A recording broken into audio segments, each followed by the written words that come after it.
Hi guys, we're about to get started. Um, you know, so basically, I get this question a lot that why do some properties sell faster and some don't? Some buyers come and say that, hey, you know what, the market is very bad because I see one property right next to my home. It's not selling. It's on the market for 5 months, and it appears that nobody's buying a property right now, and I don't want to buy. Then I get another buyer calling me, hey, the property right next to me came on the market, sold in 2 days, and the market seems to be crazy hot. I think I need to jump on the market and start buying, right? So the properties have their own stories. So I just every presentation I talk about a little bit about myself, like who I am and why I qualify to present this material to you, right? So about me, why I became a realtor. I basically started real estate about 5 years ago, flipping. Almost spent like about $25,000 in education, and I didn't learn anything in there. Made a lot of money. Also lost a lot of money. Most of the time, I lost money because I was working with real estate agents who had lacked qualities that I wanted to be successful in real estate. Most of the time, they don't have proper knowledge on disclosures. They don't have experience negotiating the price and terms. They sometimes don't have time to return my phone calls or text messages. They're not proactive, and they don't make quick offers. If there is a good property I want to buy, they wouldn't actually be proactive enough to actually make a quick offer. They're not able to win bids, help me negotiate and win the bid. They also lacked patience to show multiple homes in order to find the right property, because I have to see a lot of properties because I'm an investor. Sometimes I was buying like almost like one property a month, right? Um, they lacked passion in helping others. Sometimes they don't even like why they are being a real estate agent. They were too inexperienced to be effective in order to provide guidance. Because most of the real estate agents become realtors by actually, reading the material, and most of the time sometimes they don't have actual knowledge of like buying and selling homes, right? So they suggested homes that didn't fit my criteria. They were sending me and spamming my emails and inboxes with properties that I don't have any idea on. I don't like those properties. They didn't explain me the home buying process. So I decided to become a realtor and started helping people out. And now my goal is to help people and avoid uh, the mistakes that I did, so that people don't make those same mistakes. So let's get started. There's possible 6 possible reasons why the property did not sell faster. It sells slow. There could be a whole bunch of reasons, right? So one reason could be high price. Second reason could be home is ugly, the neighborhood is bad. There are functional problems, and there could be a property that was nice, sold faster, came up on the market. Okay, so let's go through a property where the price was significantly high. Okay. So on the property in the left, that's a property that I sold. That property came on the market about, I would say, I can show you, let me see if I can share my screen on that and show you those 2 properties. Okay. 1 second. I'm also doing a Facebook Live as well over here. So I need to stop sharing my screen and start sharing the, okay. So these 2 properties are side by side. These are not properties that are 1 mile away, 0.1 mile away. That's unit A3 and unit A2. So this is a property that's unit A3. This is a property that I sold to my buyer. My buyer bought this property for $400,000. It's a 2-bed, 1.75 bath. The property is in decent shape. It's not really ugly. It's not like bad looking. It's a decent home, like as you can see from the picture, right? It's pretty nice house. No, not that many problems with it. Yeah, it does have like the kitchen had to be upgraded. It needs some repairs, like some minor stuff, like not a lot. But guess what? This property, let's actually go and take a look at the history. Okay. This property came on the market on March 23. It was listed on Northwest MLS. This is MLS number. It listed for $400,000. March 30, within 7 days, it went into pending contract, sold in 7 days, right? That's about a week. So basically on April 2nd, we had inspection. We actually had the inspection and everything cleared.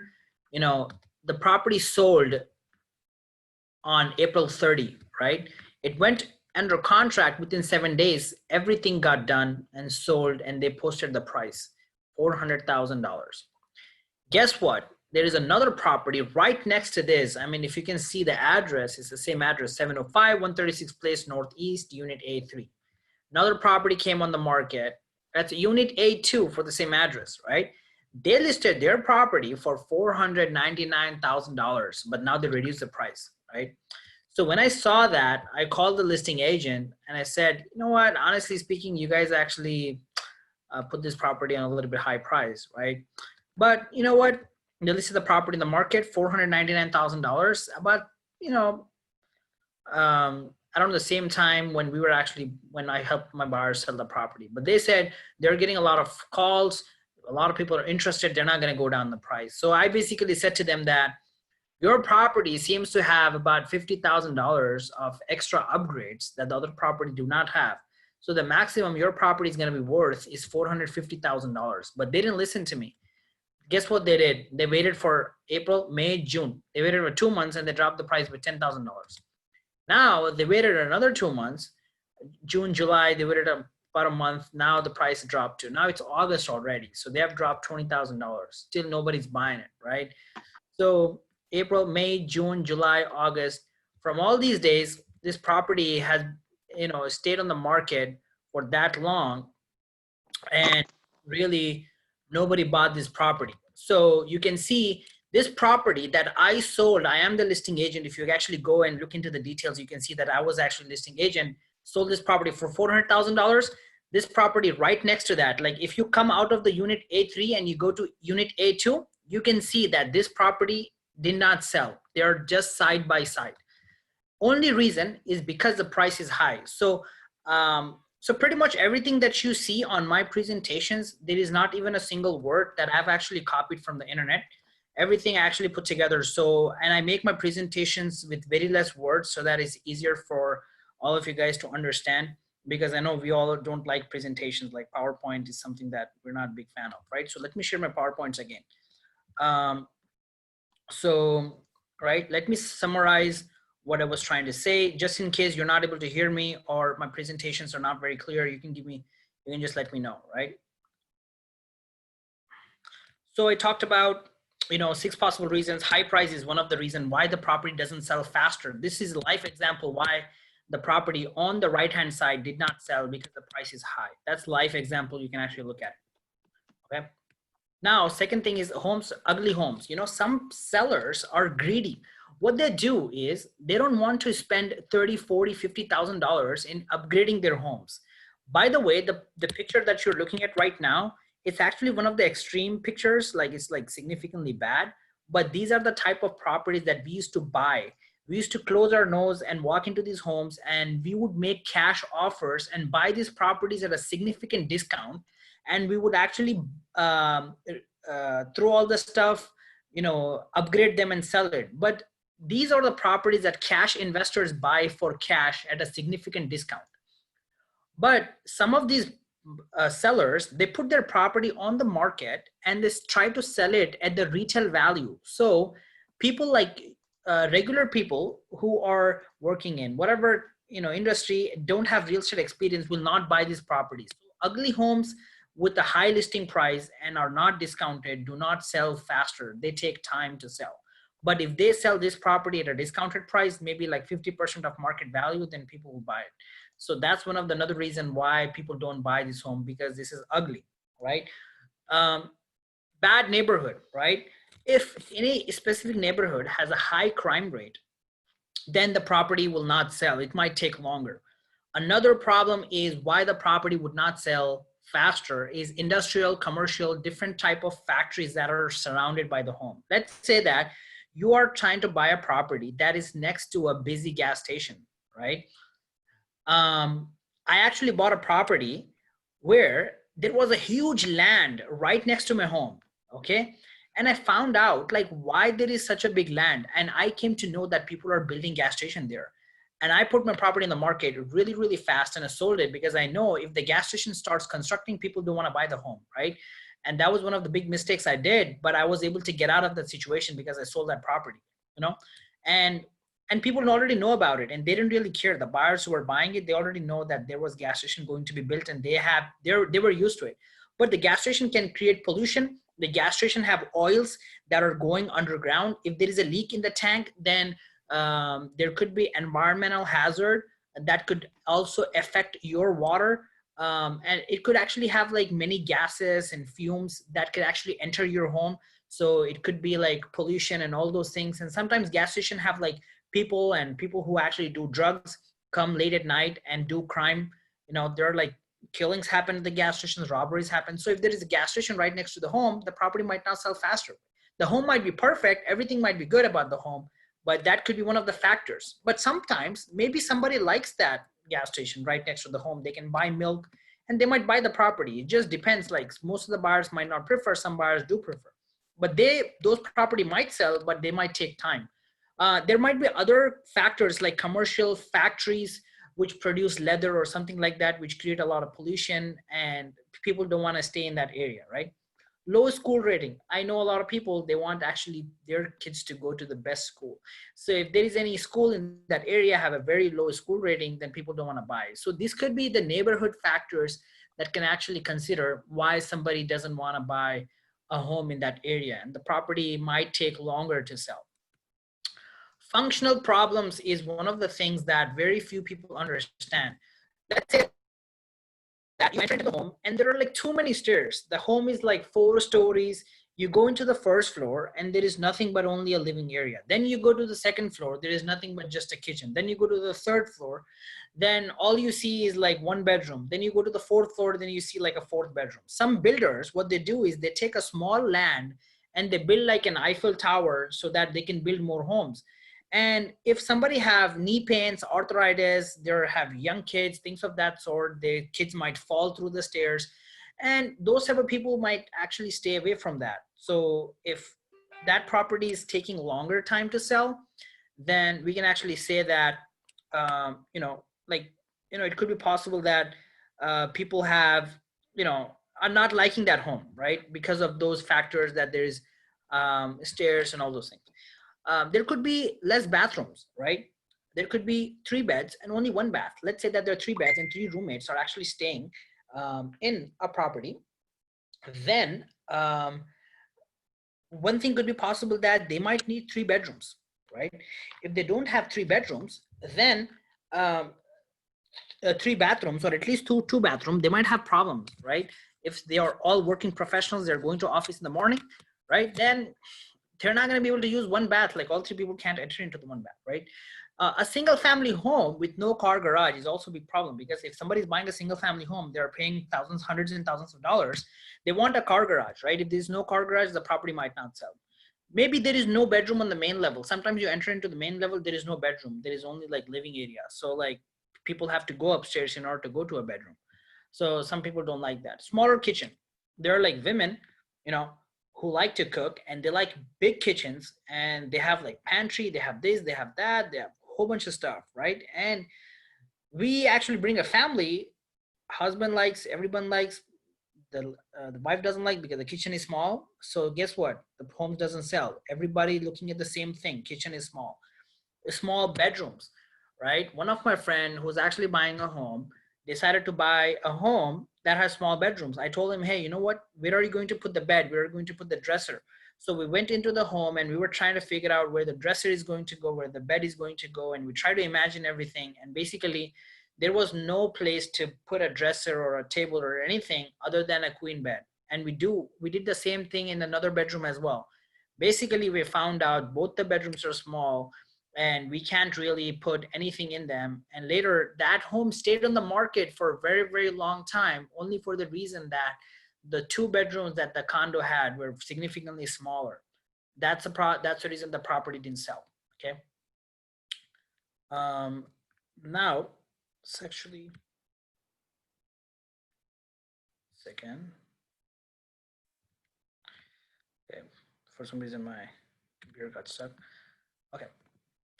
Property came back on the market, okay, let's say a property is perfect, okay, and there is nothing wrong with the property. Everything was perfect, neighborhood was good, there were no functional problems, and the buyer made an offer, seller accepted it, and there comes an inspection. What the inspectors do, inspectors do a good job, and sometimes inspectors also scare people off. So let's say that if I hire an inspector and I paid the inspector $400, and the inspector went to my property and did inspection, and he said to the buyer, hey, you hired me, right? Give me $400, there are no problems in the home. And then the buyer will say, come on, man. I mean, like, I paid you $400. You should at least find some problems. I think you didn't do your job. So for that reason, inspectors actually get a lot of what you say is they try to find as many problems as they can. Even there is a paint coming off somewhere, they will take a picture and they will like point an arrow. See, paint is coming off. I'm concerned about this. I'm concerned about. They will show you like there are so many problems. But inspection report consists of two problems, major problems and minor problems. If you have questions, if you wanted to look at inspection, you can actually go to my YouTube channel, which says buying and selling with Abdul Rahman, and you will actually see like a channel on the top. You can click on that channel and you can see the inspection. And just in case you're not able to find that video, text me on WhatsApp. I will send you the link for it. So inspection have major problems and minor problems. There will always be minor problems. Even in the new construction home, there will be minor problems. All you have to look at is major problems. But sometimes there are major problems in the home. Sometimes like foundation is bad, roof is bad, which will cost like $30,000, $40,000. So what they will do is they will back out of the contract. They will cancel the contract because the inspection is bad, and the buyer will get their earnest money deposit back, and then the property will come back on the market. Sometimes what happens, there are minor problems and the buyer is new on the market. Buyer thinks that the home should be perfect. There should be no minor issues. So the knob is loose, or the paint is coming off in one place, and the garage door have like a small screw that is like loose. And the buyer will see all these problems. They will say, oh my God, this property have problems, and they will back out of the contract. So buyers sometimes back out of the contract for major problems, sometimes for minor problems. So the inspection fails, the property comes back on the market. Now everybody's like, why did the property came back on the market? Somebody almost buy that property and they came back on the market. Like, why did that happen? So what happens is now that property came back on the market. Everybody's like, you know what? Inspection failed. There is something major wrong with this property, and that property doesn't sell later on. It will stay on the market for months, and nobody want to buy that property because somebody actually bought that property and they found out problems and they returned it. But I thought inspection is the only problem due to which the properties come back on the market. But another problem is financing failed as well. Okay, so sometimes what people do is they will miss the payments. They will apply for financing and they will get excited about the home, and they will miss their credit card payments. They will miss this payment, that payment, because they're excited about new home. And guess what? One day before the closing, the lender will check your credit, and then you see there's a missed payment, there is derogatory mark, you forgot to pay this bill. You bought a new car on the credit card that you didn't have before. Now your credit actually went low because you used $10,000 to make the down payment for a car that you bought from a used car dealership. Now your credit card have extra $10,000 that you didn't have before when you qualified for the loan. So now the buyer will get disqualified. Sometimes the buyers lose their jobs. So when they actually buy this property, the buyers lose their job. Their financing will be disapproved. Sometimes their credit have issues that the lender did not find before. They will find out later on. Maybe there was bankruptcy or there was some type of issue. So financing will fail, property will come back on the market again. Then it will still be difficult to sell. But still, people will have easy time with this property. If the financing failed, it will be faster to sell. But if the inspection failed, then it's going to be difficult to sell. And also I see that some people have joined a little bit late. So don't worry about it. I'm recording this presentation. I'll send you the recording. So you don't have to worry about it at all. It will take like one day to upload it. Okay. So yeah, these are basically six, about five, I think is five is the typo. Five issues why the properties stay on the market longer. I try to make this presentation nice and clean, straight to the point. If you have any questions, you can let me know right now. You can unmute yourself. And if you don't have any questions right now, you can later text me, call me on WhatsApp. I'll be happy to help you out. You don't really have to be like crazy serious in order to ask me a question. Maybe you're looking to buy a property 3 months from now, 6 months from now, or 1 year from now, and you just still have a question. Just, I'm looking to buy a property 1 year from now, but I just have this question I just wanted to ask you. You can feel free to ask me. There's no problem at all. I'll be able to help you out.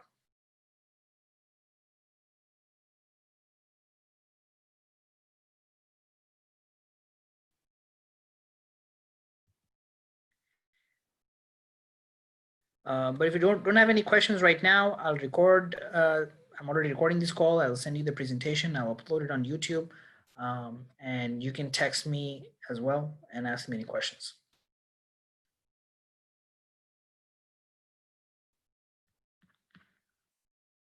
Thank you.